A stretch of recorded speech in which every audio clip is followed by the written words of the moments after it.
Good evening, good afternoon, possibly even good morning, depending where you're joining us from.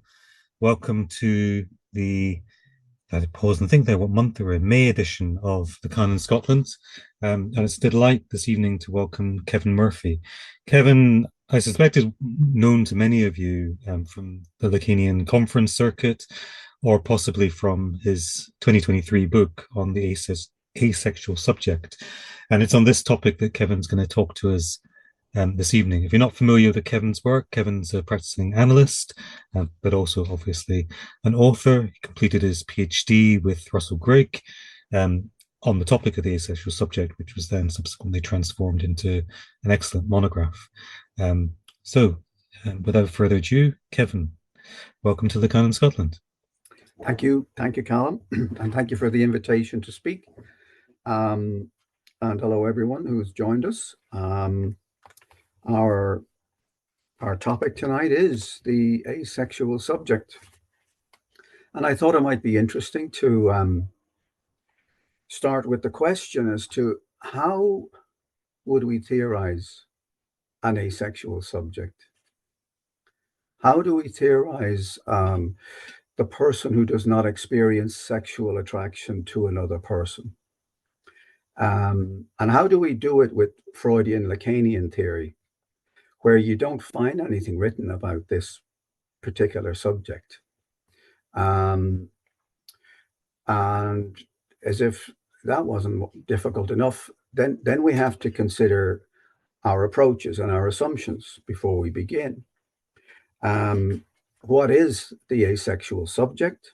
Where do we find the information we need in order then to go to the theory and interrogate our own ideas? And where do we then go in terms of pathology? Do we assume it's a disorder? Do we assume it's an illness, that it's an inhibition, a disruption of the sexual drives? So these are the kind of questions that we have to overcome in order to arrive at some direction with which we then move into our own theories. So what I'm going to do is I'm going to try and keep it in as simple language as possible. I am going to take a particular format, which is I'm going to begin with what the research, my own work with asexual subjects and the research, what that tells us about the terrain on which we need to travel. And then I am going to look at Freudian theories. And then I'm going to look at Lacan's theories. And then I am going to try and bring it together and, let's say, offer an understanding of asexuality.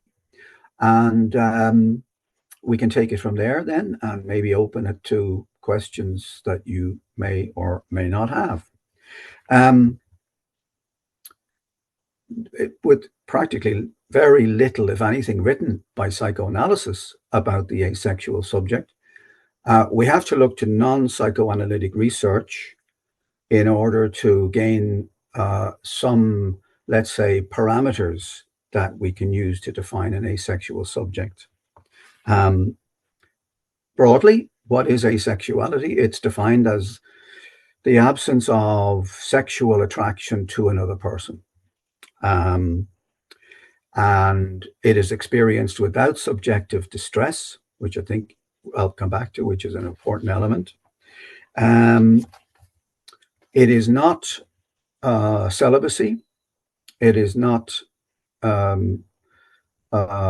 abstinence, which Freud practiced throughout his life. They're considered choices, conscious choices. Asexuals see their orientation as is not about a choice, a conscious choice that they have made. So again, when we look at the research, it tells us that approximately 1% of any given population is asexual. That figure comes from a prevalence survey done in the UK using NHS data after the AIDS epidemic. And it was done by a researcher in Brock University in Toronto. Some other research puts the figure as low as 0.5. but some research puts it as high as 5.5%. That was done on US males, which is, quite a high prevalence. It's a relatively recent phenomenon in the public domain, and yet there has been quite a lot of research done, again, by non-psychoanalytic researchers in psychology, sociology, gender studies, and so on. Some of the other findings that are there in the research, asexuals were found to masturbate with the same statistical frequency as non-asexuals, which is always a puzzle for clinicians anytime I speak about it. Asexuals consider masturbation to be a non-sexual activity, which again is quite a conundrum. It is not based on fear or disgust of sex. That comes through very clearly from respondents. Some can engage, to add to the complexity of the issue, some can engage in romantic relationships. Some can engage in consensual sexual activity, and then some exclude and preclude both of those from their lives. Most believe that their asexuality is a genetically or biologically determined orientation, and that brings us into the issue of essentialism. And as you will quickly gather, that is an approach which heterosexuality has long, those proponents of it used. So we have to be wary of essentialism, I think. And an interesting point that comes through in the research also is that they don't have recollections of childhood sexual attractions. They don't have recollections of arousal. They don't have a recollections of any libidinal excitations. And what we're left with is, when we talk about this lack of attraction, there's no sexual attraction to another person, it is quite complete. Not only does it refer to, let's say, subjectively experienced sexual manifestations, but it also moves into language to elements of meaning around what it is to be sexually excited or sexually interested. They're quite absent. And with the people I've worked with, and it's been corroborated in the research, you find asexual subjects saying, I don't know what people are talking about when they say, such and such is sexually attractive. They'll also be saying things like, I can't remember being, aroused by anyone. I don't even have dreams about it. So it's quite a complete, let's say, absence that we're dealing with. The first time asexuality was ever used, the word in research, was in 1980. It was actually used in a study on heterosexual and homosexual subjects. It was never used in any way. It was simply put in as a category to distinguish between those who are not either attracted to same-sex or opposite-sex partners. It wasn't until 1997 a blogger called Zoe O'Reilly put a piece up on the burgeoning internet at the time called "My Life as an Amoeba," and it was a small, honest piece. It's still available. You can still find it, about talking about herself in terms of asexuality. Very soon after that, it had this curiously stimulating effect, because the first chat group formed of asexuals, that was in 2000, and then in 2001 the Asexuality Visibility and Education Network was formed. So we're really talking only in the last 2.5 decades. It was only in 2004 that 1% figure was derived from statistical research. Then there's a gap. There's plenty of research being done, but then there's a gap. And in 2013, The DSM-5 depathologizes asexuality, and that was continued into the DSM-5 TR in 2022, I think, was it? And they were, telling their practitioners no diagnosis of sexual desire disorder was to be made if the person had self-identified as asexual, which is quite a leap forward. Again, very little psychoanalytic research done, so we really do have our work cut out for us in terms of how do we theorize an asexual subject when our theory doesn't really focus much on it. A final point to bear in mind, there are gay asexuals, there are heterosexual asexuals, there are transgender asexuals, and there is a very broad categorization, which has to be kept in mind too. Asexuality is not just one thing, and many asexual writers are at pains to point this out. We tend to, although we tend to think of it as a kind of a modern phenomenon, I mean, we have examples of asexual subjects in history. The Virgin Mary, to be controversial about it, Joan of Arc, Artemis, the Greek goddess of the hunt, also goddess, I think, of childbirth and virginity, which is quite a task. She's one of three, actually, within the Greek myths. Hestia and Athena were also virgin goddesses. Diana, obviously, is the Roman version of Artemis. In, let's say in terms of real people, T.E. Lawrence, who was the model on whom Lawrence of Arabia was written. Florence Nightingale is considered to have been an asexual. Isaac Newton. And then in fiction, we've Sherlock Holmes. We have Mr. Spock from Star Trek. So these are names that they're there, but they've kind of been invisible, and that is a characteristic of asexuality. It is considered by some to be an invisible orientation. Hence, in the Asexuality Visibility and Education Network, they build that in to make themselves visible, to be seen. And there is a book out there by Julia Decker, I think, called The Invisible Orientation. So before we move into Freudian theory, let's just put out a few assumptions, okay? Given the depathologizing trend within, say, the DSMs,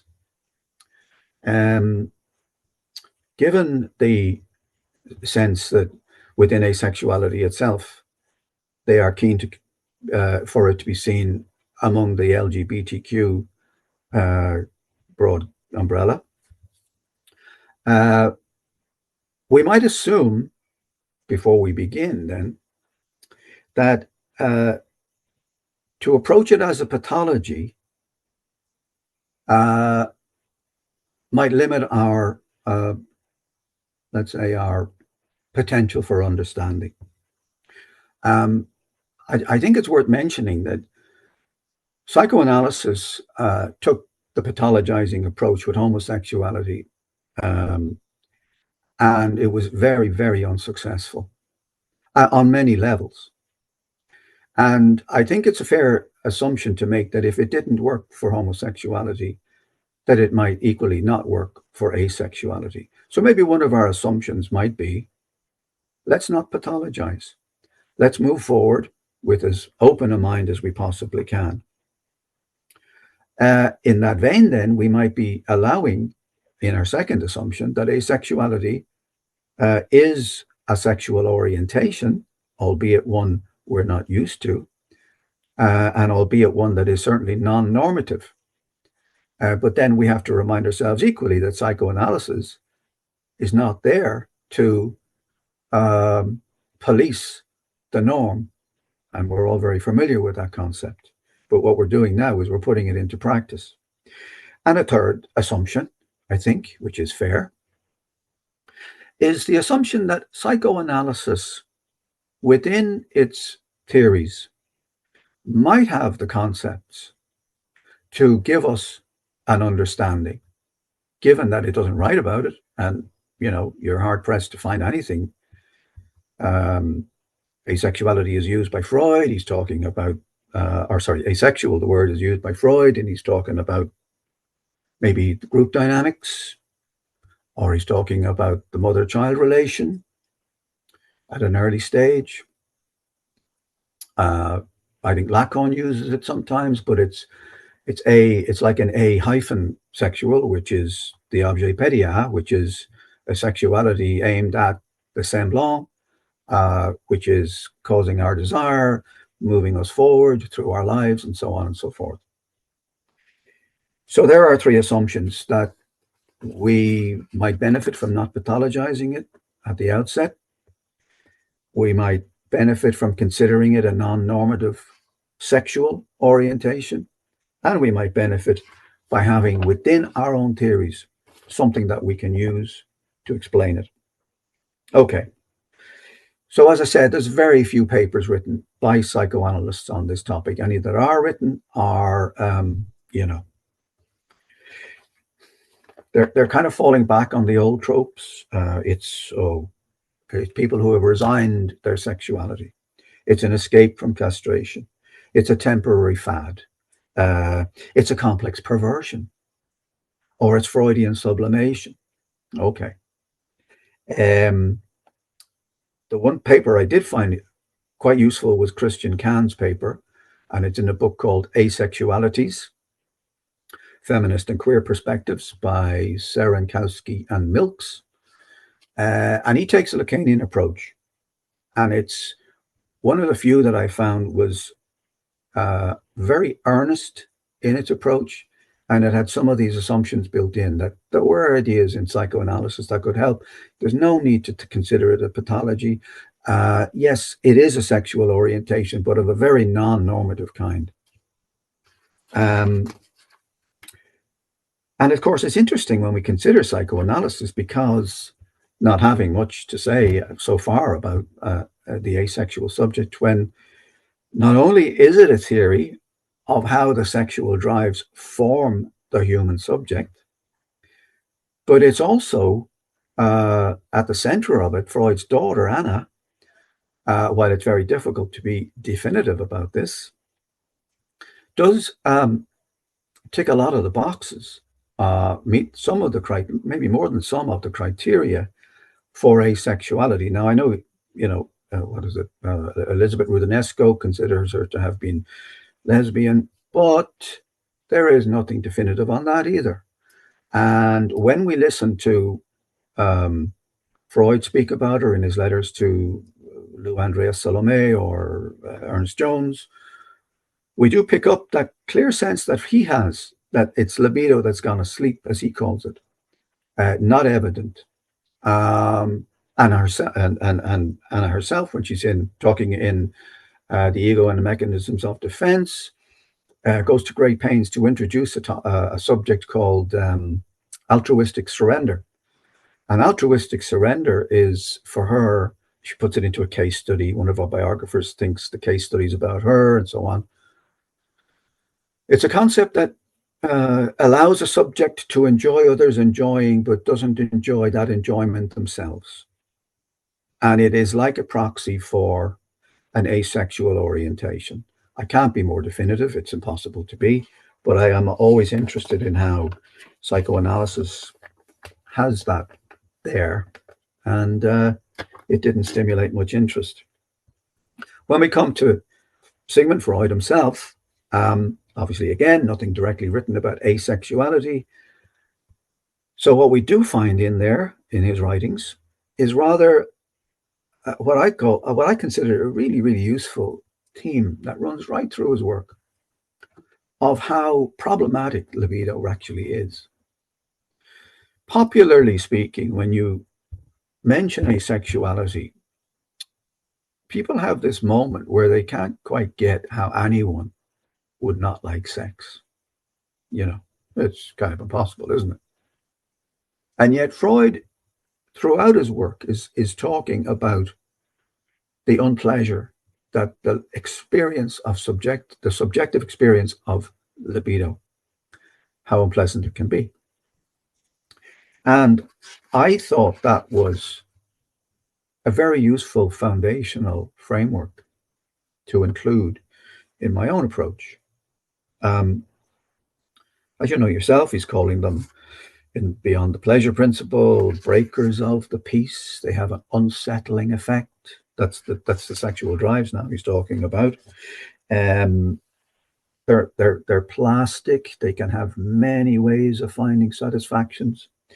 In the introductory lectures, I think he's saying that.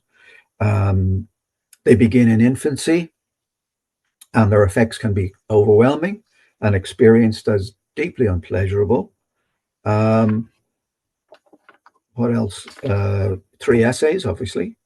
We are happy to include that, where he describes a peculiar feeling of tension when the child, the infant, is seeking a repeat of satisfaction, and that this rise in tension possesses the character again of unpleasure.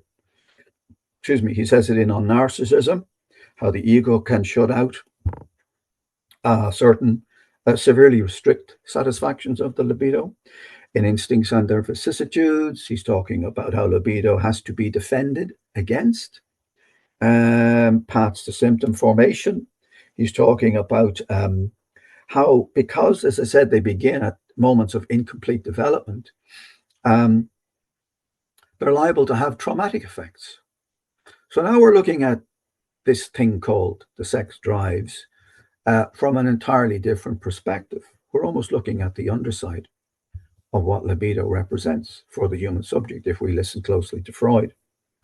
In his paper on the war neurosis, for example, he goes even further and he describes libido as the enemy, which we must, whose demands are experienced as menacing. He was making that link at the time, if you remember, between the transference neuroses of peacetime versus the war neurosis of wartime. And in one case, an external enemy is overwhelming the ego in war.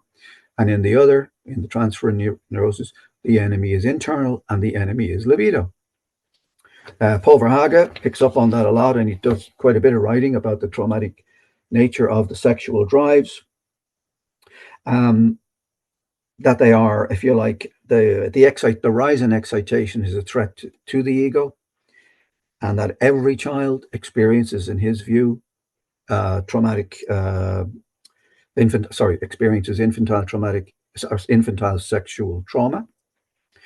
What I found interesting about that idea was that in the non-psychoanalytic research, there is one piece of research by a group of researchers, Brotto et al., 2012, I think it is,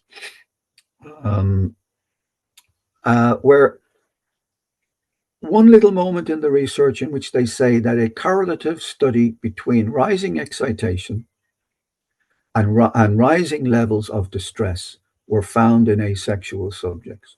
They don't quite know what to make of that in the actual summary that they provide.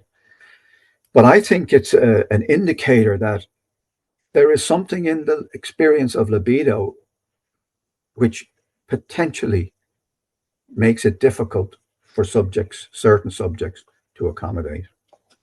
And that's the kind of theme I was working on with Freud. I went through, and I won't go through them now because it would take too long, but I went through what we usually do when someone arrives in our clinics and, there is a sexual issue of some kind. That there are all these repression, it's sublimation, it's regression, it's various other things. I went through all the usual theoretical tools. And I suppose, just in summary, what I would say about them is they're all predicated, even the hysteric desire for an unsatisfied desire. Even when we get to Dora or the butcher's beautiful wife, we're talking about defensive mechanisms that are predicated on an existing sexual drive. So the point being that the Oedipus complex has been traversed, has been gone through, let's say. And therefore, we are now dealing with defense mechanisms within the subject to deal with some dissatisfactions or inhibitions or prohibitions that are interfering with sexual expression. With the asexual subject, it is a different order of things. And I'm going to come back to that and try and give a, some take on it. So we kind of run then to the end of where Freud can take us to a large extent. I will be looping back to him because he's got so much to offer. It's impossible to say that's all he has to say. But that notion of the libidinal downside, let's call it that for ease of terminology, is a very, very useful framework or foundation on which to build. When we get to Lacan, again, he doesn't write about asexuality. Nothing there. And so what we have to do then is we have to look into his work in as best we can and find somewhere that might bring us closer to what we need to be considering. We find something of that nature in Seminar 4, where he talks about the infant at the oral stage feeding at the breast who reverses its dependence on the mother. And it does so because it experiences, as he says, as Lacan says, he experiences the almightiness or the omnipotence, which I think is in the almightiness is the word used in the newer translation. Omnipotence was the word used in the older translations. And it brings about a helplessness, which brings about a trauma, which is unpleasurable. And according to Lacan, it causes the infant to go through this mechanism of reversal of dependence. Now, he's not saying the infant, even though he describes it as an anorectic situation, he goes on to qualify it then and says it doesn't affect feeding. And it's not a negativism towards the mother. What it is, he seems to be saying, it is an attempt to fend off something in the mother-child relation. He then says, which I always find interesting, that this same process or mechanism, let's call it, can then be used in other activities in the libidinal dialectic, by which I understand him to mean that that mechanism can pass from oral to anal to phallic. And once it arrives into the phallic phase, we are now into the Oedipus complex. And my postulation would be that it then can take on a momentum and create effects. Okay. And of course, when we consider this point that Lacan is making in Seminar 4, it does, in a sense, loop back to Freud in a number of ways. One of which is, it is very similar to what Freud himself was saying in Beyond the Pleasure Principle, when he said that infantile anxiety can be due to what he terms inflowing masses of excitation. And once again, he's pointing to a libidinized rise in excitation, which is experienced as unpleasurable. I think the second way that Lacan's point here in Seminar 4 loops back to Freud is that in this notion of the reversal of dependence, as he doesn't really offer us much more than that phrase repeatedly, but it's very reminiscent, if not strikingly similar, to what Freud is saying in his paper on negation. When Freud talks about a choice that, again at the oral stage, that the infant can make about something unpleasurable that can be expelled, or the word he uses is ausgesung. It is a spitting out, and he uses the oral language. He says, At that stage, the infant can say, I'll take this in, or no, I'll spit this out. That's quite a dense paper, so just briefly summarizing it. For Freud, that is not, if you like, an instinctive reaction. For Freud, that is what he calls, what is the phrase he uses? The origin of thought. When the infant can do that for Freud, that means the infant has judged something, the attribute of something, to be unpleasurable, has acted on the judgment, and has resolved, not only created an outside of itself, but has resolved the issue without repression. So, in other words, it has been pushed away. Lacan writes about this himself in Seminar 1 and then in Écrit. And as you're probably aware, he has Jean Hippolyte offer a commentary on it. For Lacan, this process, this judgment at an infantile stage, while Freud is calling it the origin of thought, Lacan's phrase for it is that this is at the root of being. So my argument would be that if we are looking for an etiology of asexuality, that this perhaps might be where we should be looking, because this offers us a mechanism that can completely reverse what we usually expect to happen. And on that note, what we usually expect to happen particularly from the oral stage, in Lacan's terminology, is that the child will assume the position of imaginary phallus.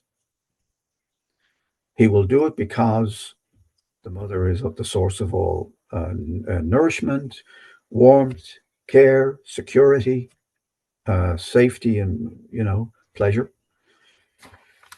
And that then, when we move to the Oedipus complex, that then must be disrupted or normatized, as some people will write about it, by the introduction or the intervention of the name of the father.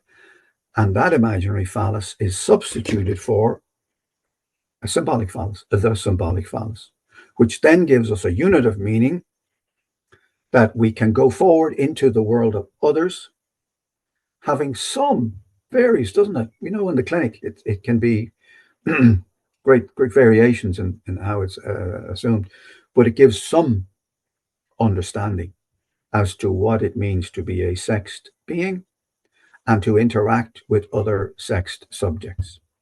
Now, my theory is this.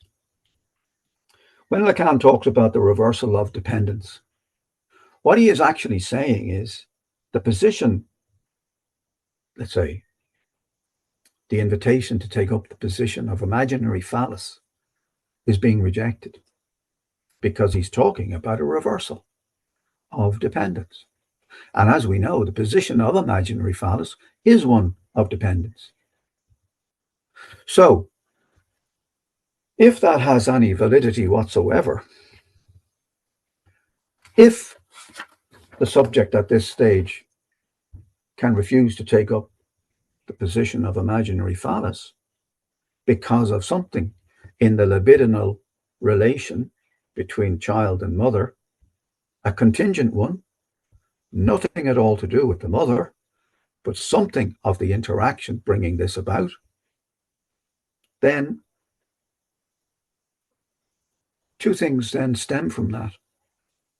One is, what happens at castration and what happens to the production, the product of castration, the symbolic phallus?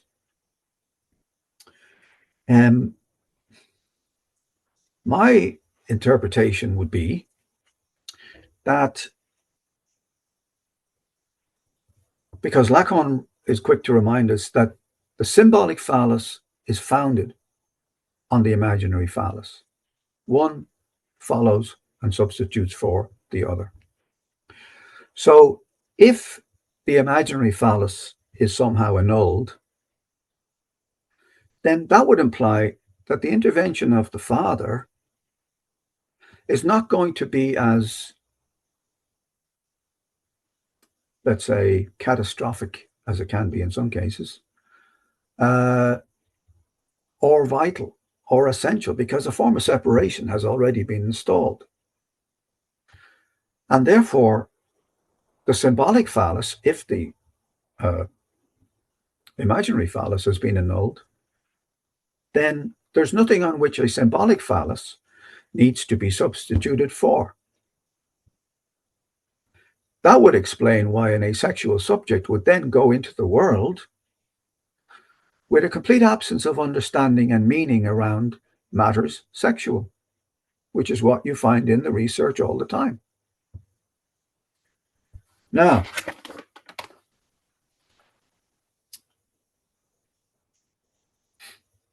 I could go into the Objectpedia. I'm not sure if I have a lot of time for that, but the subject is then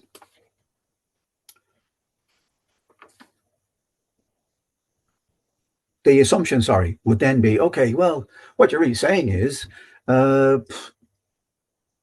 somehow castration doesn't take place. And if you're saying that the imaginary phallus is somehow annulled, that sounds like you're talking about foreclosure.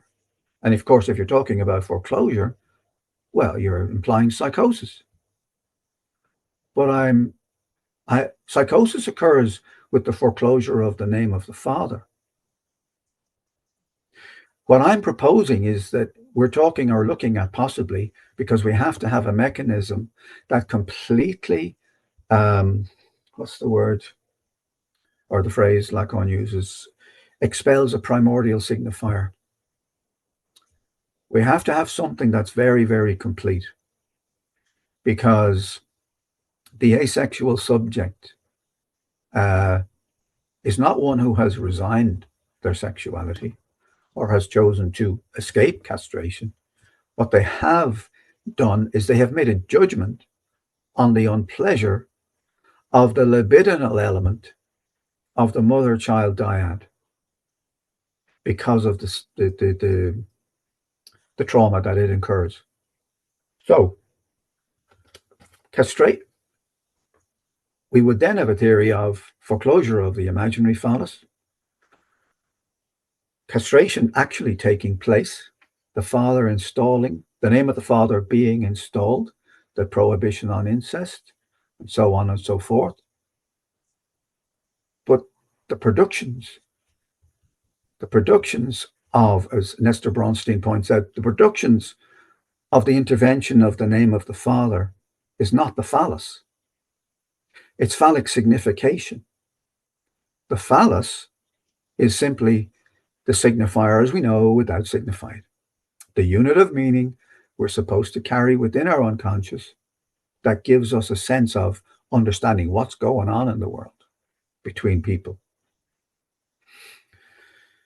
Bronstein's idea is that we can't know that and we can't work with that. The only thing we can know and work with are the productions of the phallus, such as the multitude of sexual meanings, innuendos, double entendres, come-ons from people we meet randomly or whatever, or everywhere around us in consumer society.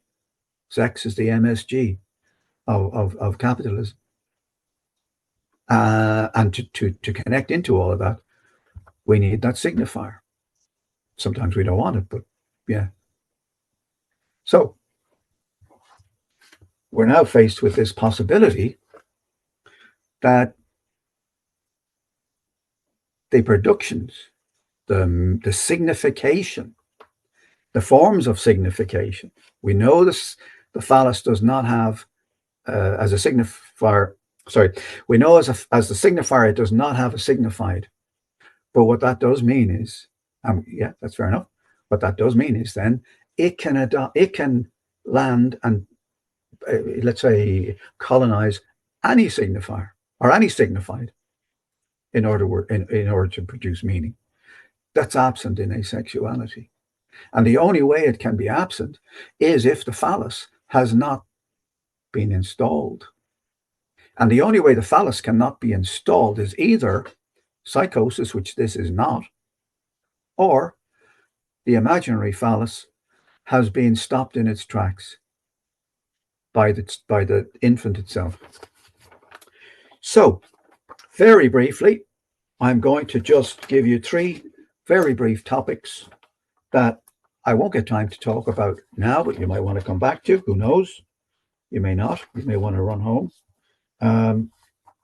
One is, we're talking about a satisfaction achieved by the asexual, which is, by its very definition, non-phallic. Phallic jouissance doesn't apply. Oh my God, what a radical idea. Lacan has a non-phallic jouissance, but it only takes place on the woman side of the formulae of sexuation. The not all. Fair enough. Not here to argue with that. It's a great bit of theorizing that he's done there. But it also, if we were to use that as our sole understanding of asexuality, we risk feminizing the asexual subject. And I don't think it's necessary. I also think that it's possible to have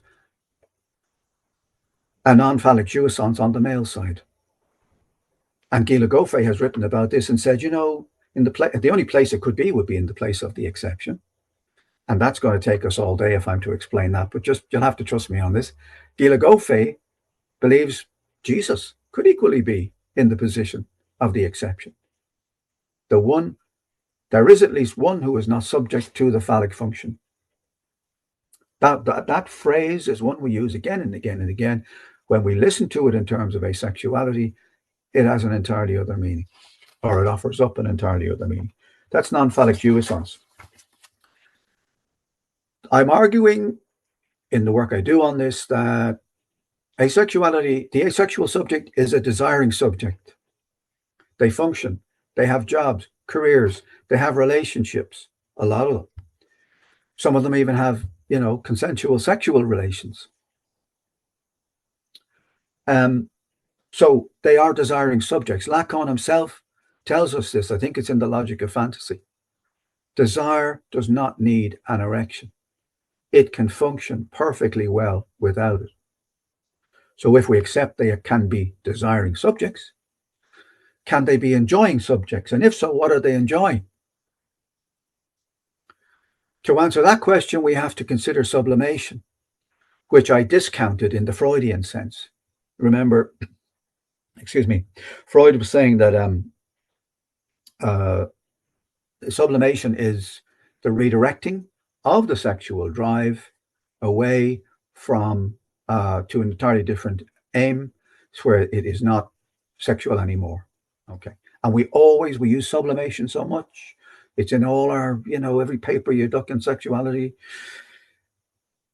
Laplanche and Pontillice believe it's one of his least developed concepts because it leaves out all the connections it could possibly have to repression, regression, and so all the other concepts. It's predicated on a sexual drive that must be redirected. Ergo, in my opinion, it doesn't apply. It can't work in terms of any understanding of asexuality.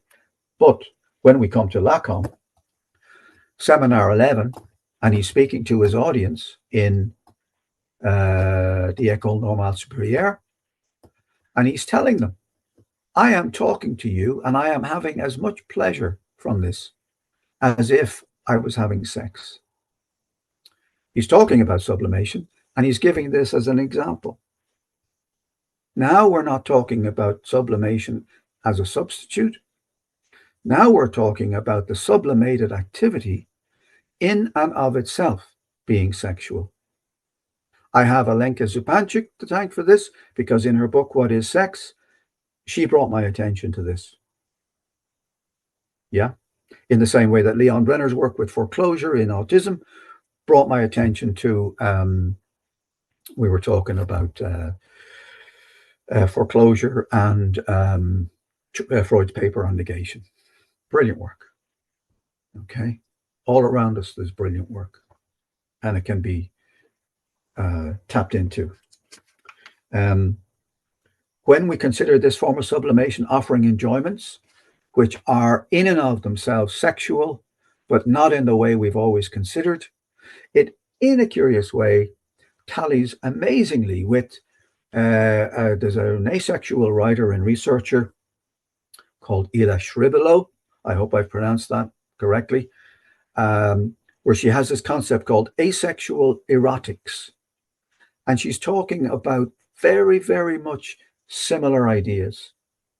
Remember, Freud told us our very organs can provide us with a libidinal pleasure and a libidinal, our skin surface. And maybe what asexuality is opening up for us is the possibility of broadening our understanding of what is this thing called sexual and what are sexual enjoyments. We tend and have always tended to see it quite myopically in terms of phallic jouissance, phallic pleasure. Okay, I'm kind of going to leave it there. I'm conscious of time, and yeah, I've given, yeah, okay, yeah, very good. I'm not going to go into the Santome because it's going to take us too far. Basically, I'm just going to conclude by saying what I've tried to propose is that asexuality is a viable form of human sexuality, and that it is a credible, if previously unconsidered, manifestation of the sexual drive. So, thank you.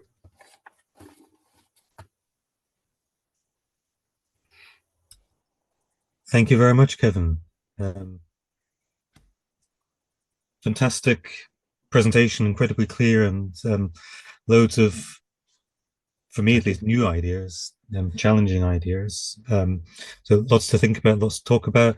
I can see some hands jumping up already. So just for those of you joining us the first time, the way we usually do this is now that Kevin has presented, we open up to the audience for questions. So if you have a question, if you put up your yellow Zoom hand, and we'll unmute you, and you can ask a question. Typically, I'll start off, and although there is one hand up already at least, I'm going to take my privilege and start off anyway.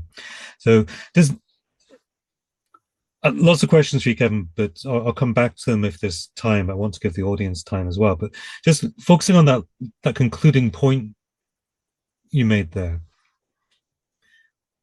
would I be right in understanding what you're arguing here is that asexuality, rather than being asexuality, is actually a form of disorganized sexuality, in the sense of it's not organized, it's not yet organized, it's perhaps never going to be organized, but it's missed that point of organization that we typically experience through the intervention of the father, the nom de père. And asexuality is therefore not sexuality, it's just a not yet organized sexuality. It's an interesting idea, yeah. My own practice is predominantly in different ways in the sexual area. And I operated a free clinic in a sex offenders prison for about 15 years. So my nature is to be skeptical of this, again, to use the word, almost organizing effect of the name of the Father. I think it does have that effect in terms of installing a primary metaphorization upon which the subject's unconscious, linguistic unconscious, can then manage the world from that point on. Yes, I would agree. In terms of organizing and providing some kind of, it's like Freud's idea, isn't it, of the genital stage where everything gets organized and comes together in one orderly direction. I would be much more skeptical about the intervention of the father being able to do that for a number of reasons. I think society obviously has changed. The place of the father has obviously changed. It doesn't have to be the father or a father, but I think it's changed. I think jouissance is now in the ascendant, and I think that um, people, subjects, human subjects, find it much more difficult to, let's say, get an orderly sense of what this thing they're called their asexuality is. And I think we see it in so many different now non-binary manifestations, uh, all of which you could argue, given this explosion of social media, all of which has been, let's say, facilitated by language, because people can now talk about this. They can now put names on this. They can now hear other people putting names on this. Um, but I don't see asexuality as a failure of that process. I rather see asexuality as a success of the other process, which is that language has now allowed, well, let's say, to put it in clunky terms, has expanded so much with its interconnectivity throughout the world to allow for a form of sexuality in asexuality, which previously would have had to remain, much like homosexuality, hidden, invisible, not spoken about. Now people are experiencing this as their subjective reality. They're not distressed by it, because when we introduce this idea of, let's say, it hasn't been organized or so on and so forth, we're implying that, well, that can't be a very comfortable position to be in. Mm. But there is no subjective distress among asexuals about their sexuality. The distress is caused, and most keenly, when they're in a relationship with a non asexual, or when society and its myriad cruelties can isolate them, marginalize, ridicule, humiliate. That's when there is distress. So I don't know whether that's answered your question or not, but that would be my sense. Very much so, but it also kind of loops back into another question which occurred to me earlier. Think of your discussion of Freud and Freud into Lacan and the idea of the child rejecting the position of the imaginary phallus, and this constellation around the kind of these pre-Oedipal stages, and we typically understand this as in the neurotic child is what precipitates a transition into language and an ability to find a position within language, albeit well, at least in Lacanian terms, an incomplete position within language, which allows the subject a position to function, or a place from which to function, or non-place from which to function. How does this work for the asexual subject then? I guess the kernel of my question here comes out to one of my very first questions I had when thinking about your work is what do we know of the asexual subject beyond their relationship or non-relationship to sexuality? Are there other manifestations? We would expect this using a Lacanian structure, at least this different trajectory which avoids the Oedipal crisis. It's precisely the Oedipal crisis which brings us into a position in relation to language. So we'd expect there to be some kind of effect in terms of the subject's relation to language beyond the relationship to sexual language. I mean, I just want am I misunderstanding Yeah. you? Or is there another? No, I mean, yeah, no, it's a valid point. I think I'm arguing that there is no language disruption for the asexual subject. They are great writers. Their work is very impressive. Um, the name of the father has been, as I would see it, installed. So something, certainly castration has taken place. If that's what we mean by the end point of the Oedipus complex, then that has occurred. What hasn't not occurred is the acquisition and the substitution for the imaginary phallus of the symbolic phallus. Because we don't take on the symbolic phallus, it doesn't intrude on our ability to use language. What it does intrude upon is our ability to get what sex is about. And the sexual, you know yourself, the phallus is the signifier which, what's Lacan's phrase, signifies all sexual meanings or all meanings. Yeah, it's Well, I guess powerful. that was the kernel of my question, though. Yeah, it's a powerful signifier. So the asexual does go through the world with that sense of not getting what people are talking about. There is that element of it. But we have to, if we go back on the theorizing I've been doing, that is, if you like, do we call that a disorder? Do we call that a pathology? Do we call that a result of an unconscious choice that gets made at the infantile stage in order to avoid an unpleasure that is deriving from the very libidinal interactions from the earliest moments? That would be kind of how I would be trying to put it. Now, I mean, I'm open to every other person's interpretation on this. This is not written in stone by any means, No. but that would be my take on it. Yeah. I guess, I mean, to some extent, it also goes to the question of what we mean by a pathology, or what value is there in pathologizing anything? There's subjective positions. Maybe there's something broader to be said there, that it's Sure. not simply asexuality that's. Well, we did a good job on homosexuality. Say again? We did a good job of pathologizing homosexuality.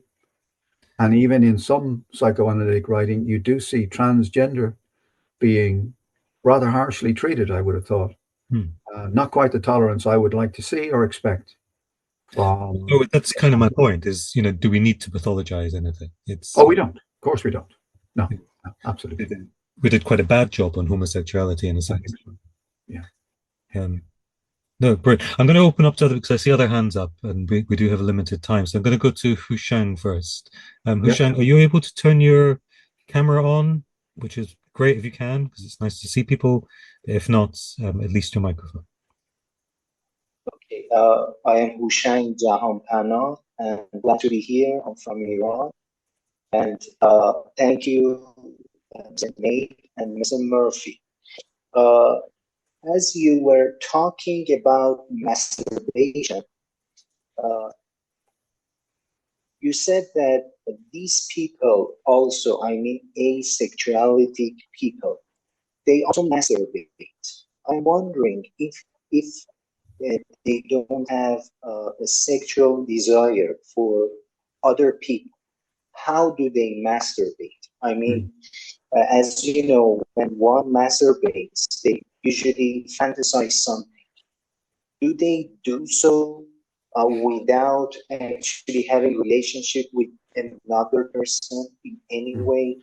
So this is my first question, because when someone masturbates, it seems that they have a sexual desire for someone. And my second question is that what I understood from your talk, Mr. Murphy, at the end of your talk, you said that you were talking about the father intervention regarding this asexual issue. You said that they got separated before the father intervention. You said the separation occurred without further intervention. And I'm wondering, how could the separation occurs in a mutual relationship without the further or name of the further intervention? That's it. Thank you. Yeah, good question. Thank you.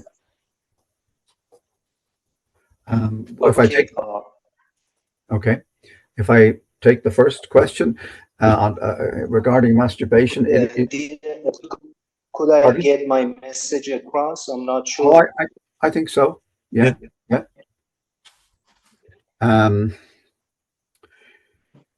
The question of masturbation, which I briefly referred to at the start of my talk, is probably the question I get asked most.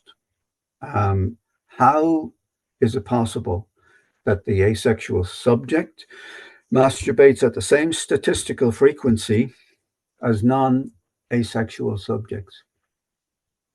Now, that's based on one piece of research, or a substantial piece, but nevertheless one survey. And in it, they have asexual subjects giving their comments as to what actually is going on for them. At this point, we're in an area of asexual research which probably needs a lot more surveys done to understand this even more finely. But given what we have and what they say,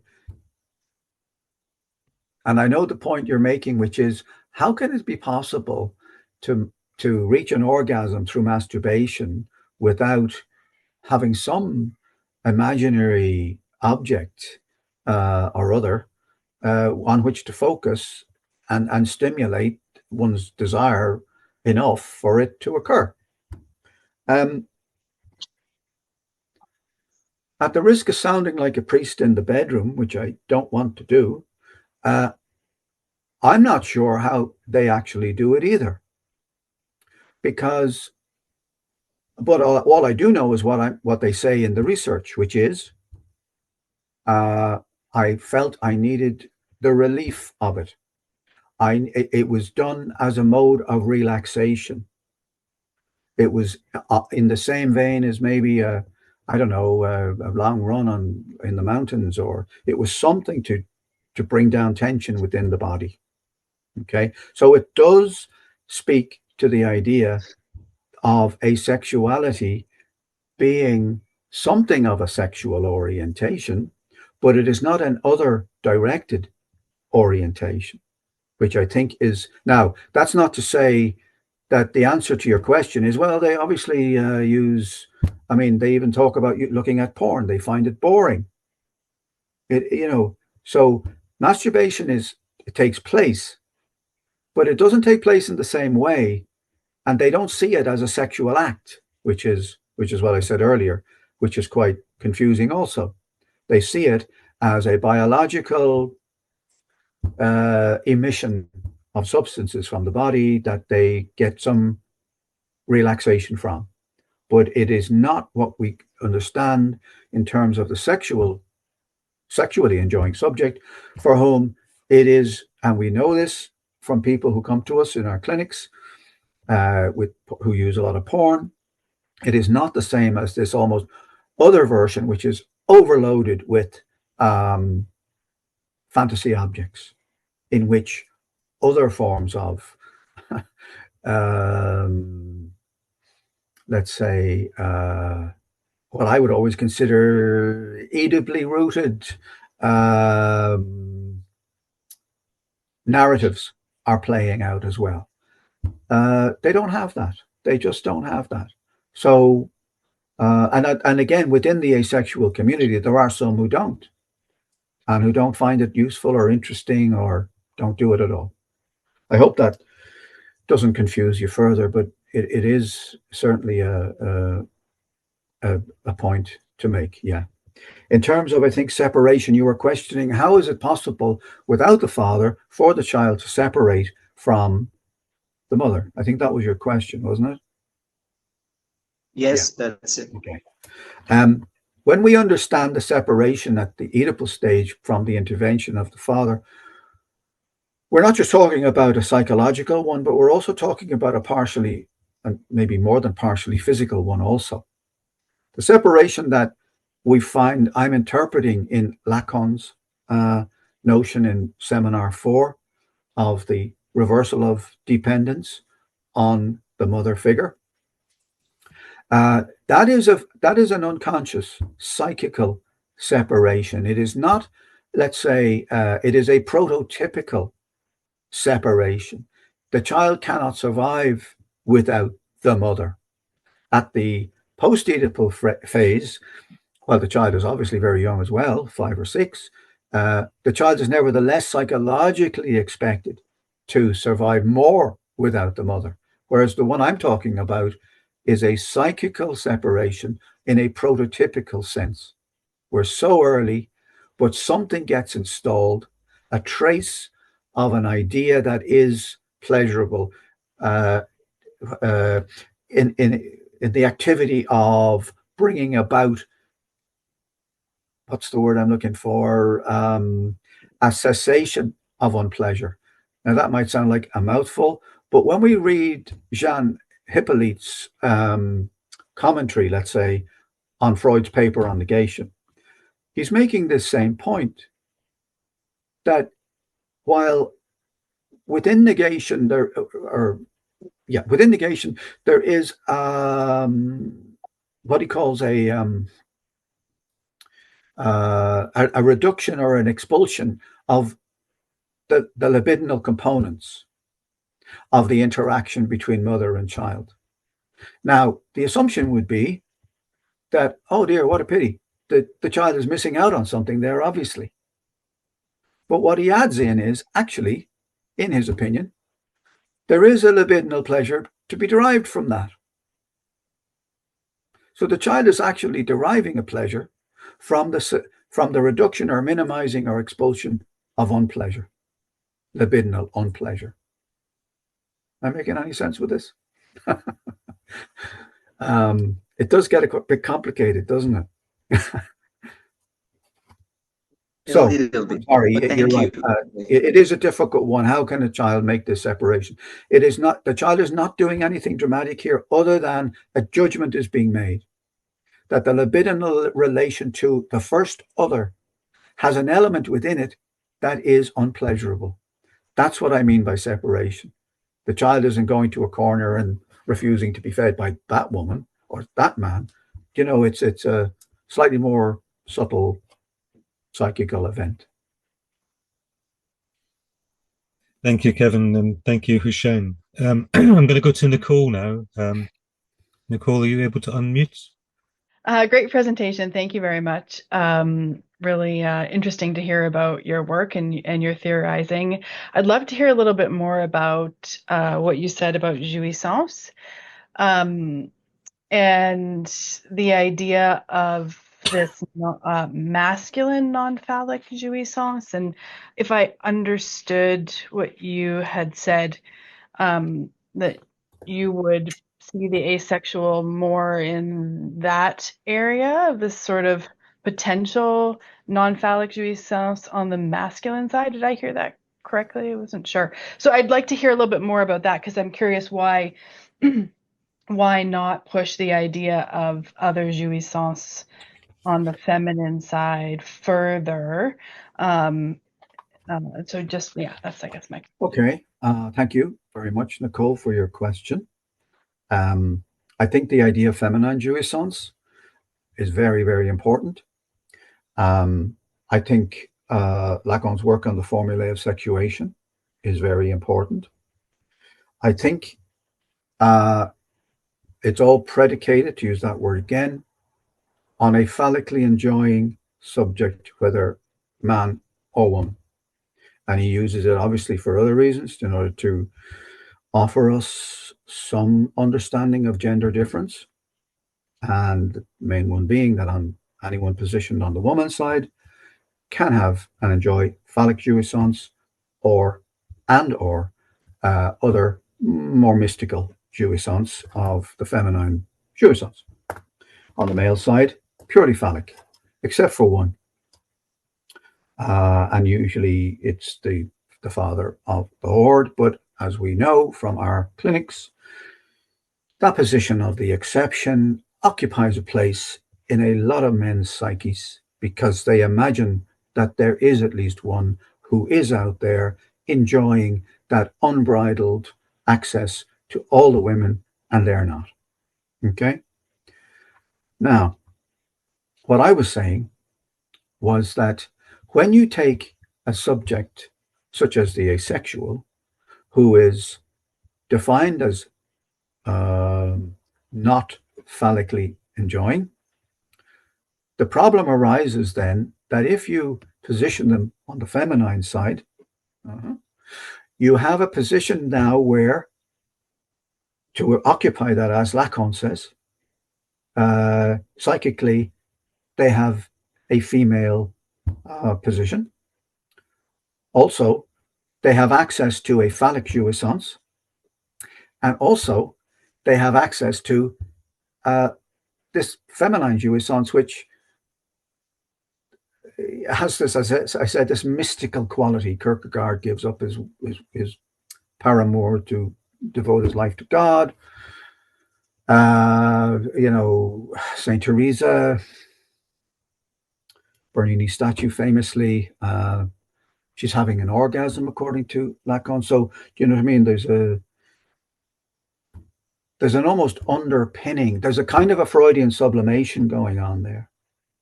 And that's predicated on a sexual drive looking for alternative ways of let's say, finding expression.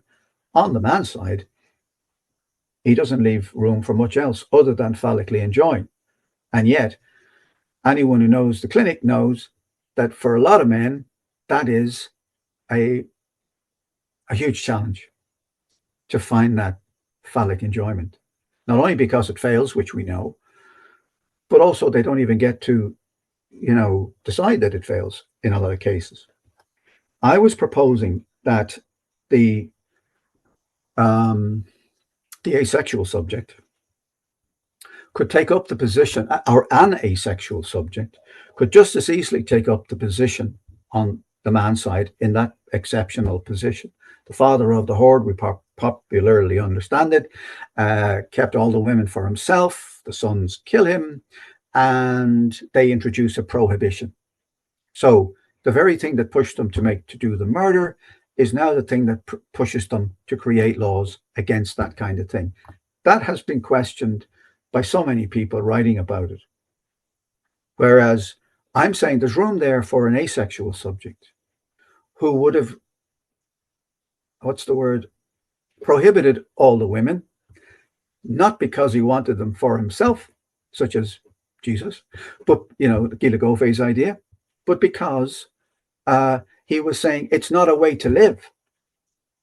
Now, if he was the father of the horde who was murdered, then the sons would not be reversing their position. In other words, killing the person who prohibited and now installing prohibition. Now they would certainly getting rid of a competitor, but they would be also continuing, if that was the case, continuing with the same law. So there's less of a contradiction there. Be that as it may, the asexual position there, I think, is a valid one. I think it's possible. And I think it could cause, when we think about the asexual subject who doesn't enjoy all the women, I think in Freud's early work, he was talking about, was it totem and taboo? I can't remember.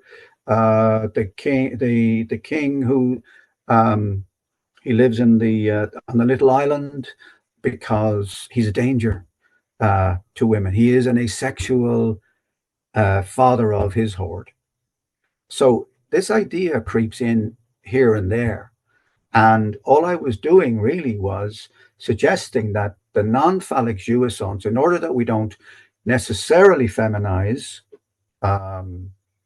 asexuality, that we might have to consider, is it possible that as well as the traditional occupier of the exception on the man side of the formulae, that we might also have to perhaps see if there could be an asexual jouissance there? Because remember, when Bruce Fink writes about it, he doesn't say there is at least one who is not subject to the phallic function, which is Lacan's language. He says there is at least one who believes in a different kind of jouissance.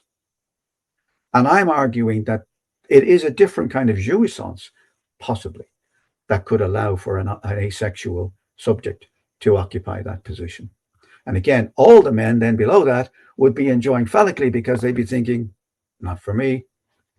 The conditions would, the logical square, the conditions would still be maintained in that sense, but in a very different way. That was the point I was making. I probably have confused you more now, haven't I, Nicole? No, I don't think so. I think though what I just maybe want to clarify is that maybe I'll ask this question. Could an asexual subject who identifies as a woman occupy the position on the masculine side that you're suggesting? Yeah, why not? Yeah. Yeah, very much so. Okay. I mean, I don't know whether you were listening in at the beginning, but you know, the asexual community will have heterosexual members, gay members, binary members, or bisexual members, non-binary members, and transgender members. So, yeah, every combination is possible. Okay, thank you. Thank you. Can I just jump on that? Thank you, Nicole. Right? Jumping on Nicole's question a bit there, just relating this to at least the Lacanian version of the primal horde, which is the graph of sexuation. My understanding would be that what distinguishes, or one of the things that distinguishes the primal father, or the one who's not subject to the phallic function for Lacan, is that they're not subject to castration. So they're not subject to castration, all others are. But you're saying, if I understand you, that the asexual subject is subject to castration. Mm-hmm. So there seems to be a disparity there. Well, in one sense, I mean, the quite a few writers will say now that the traditional occupier, the father of the horde, if he's not castrated, that means there has been no intervention of the name of the father for him. Mm-hmm. And that runs us headlong into the possibility of psychosis. Mm-hmm. So that the position occupying that traditional position is being occupied by a psychotic. And you'll find Russell Grigg saying this, I think Fink, and I think somewhere Lacan, but I would have to search out the reference for that, arguing that he has to be castrated. He cannot escape. Was it? No, it wasn't. It was, it'll come to me, French writer, that he has to be castrated because otherwise he couldn't occupy that position. Now, you could equally argue that in order for a subject to be, the father of a horde, you kind of have to be a bit crazy. You know that old phrase, you don't have to be crazy to work here, but it helps. But the point being, if there's been no castration, there's been no intervention of the father. If there's been no intervention of the father, we now considering psychosis. And I don't know whether that's of any help in answering that question or not, but it does position the father of the primal horde as a more, let's say, well, certainly as a castrated subject, but one for whom phallic jouissance is everything. It has to be for them alone. Sorry, I don't know whether I've helped with that question or not. Kind of. To me, that seems to takes us into a bit of a reductio ad infinitum, though. That's, if the father of the primal hordes had to be castrated, then there would need to be another father of the primal horde before him. So it's no longer the primal horde; it's just the father of a horde, and there's a horde before that horde, and a horde before that horde, and a horde before that horde. So it kind of disentangles the whole thing, which then possibly creates mass psychosis rather than singular psychosis. So, yeah, maybe. Yeah, I don't know. I think it's a choice, isn't it, between the possibility of psychosis in one iteration versus psychosis in another. We can't get away from the implications of Lacan's own theory on that, which is without the intervention of the father, the name of the father being installed, we're risking psychosis. So I know it's a moot point to an extent, but I do think that that position in terms of the formulae, my sense is it can accommodate an asexual figure equally. But again, we're using a model in terms of the formulae itself. We're using a model that is designed for the phallically enjoying subject. Yeah. And so there is a sense, I think, of overlaying a different register on top of that particular formulae. But I did feel that it would allow us to think differently about the formulae, because it doesn't include the possibility that there may well be at least one who does not enjoy phallically. Yeah.